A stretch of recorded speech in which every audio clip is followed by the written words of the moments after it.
Craft ও art প্রেমীদের জানাই দি craft লাভার YouTube চ্যানেলে অনেক অনেক স্বাগত।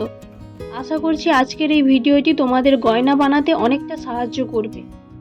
কটন বলের ভেতরের ফাঁকটি যতটা বড় রাখতে চাও ততটাই মোটা রিফিল ব্যবহার করবে। এরপর আমি এখানে রিফিলের গায়ে একটু ভেসলিন লাগিয়ে নিচ্ছি।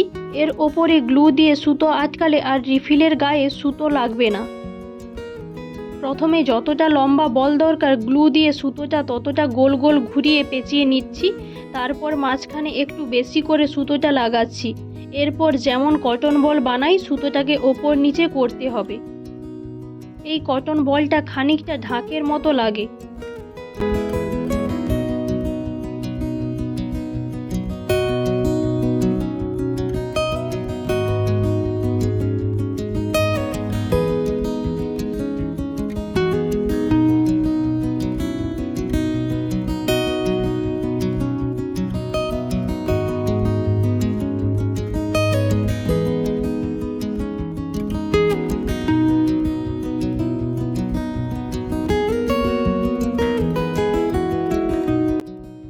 একই জায়গায় সুতোটাকে গোল করে লাগাতে হবে অনেকটা উঁচু হওয়া পর্যন্ত।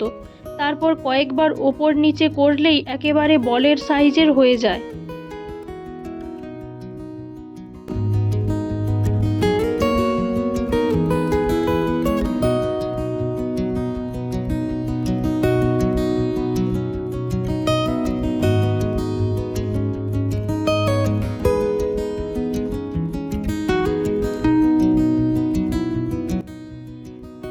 .5 সেমি মতো লম্বা করে মাঝখানটিতে একটু উঁচু করে নিচ্ছি।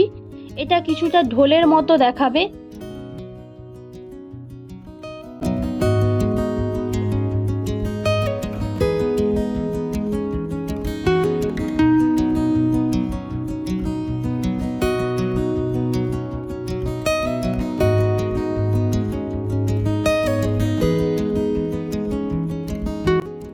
শেষে পুরোটাতে গ্লু অ্যাপ্লাই করতে হবে, না হলে এটা খুলে যাবে।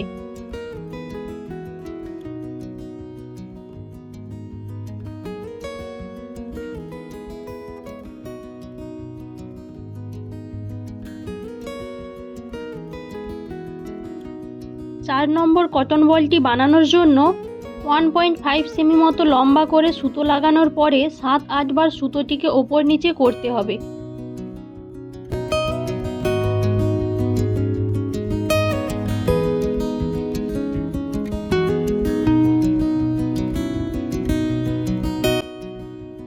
ভালোভাবে শুকনো হয়ে যাওয়ার পর কটন বলগুলিকে রিফিল থেকে বের করবে। আশা করছি এই ভিডিওটি তোমাদের গয়না বানাতে অনেকটা সাহায্য করবে। ভিডিওটি ভালো লেগে থাকলে লাইক করো এবং তোমাদের মতো গয়না প্রেমীদের সাথে শেয়ার করো।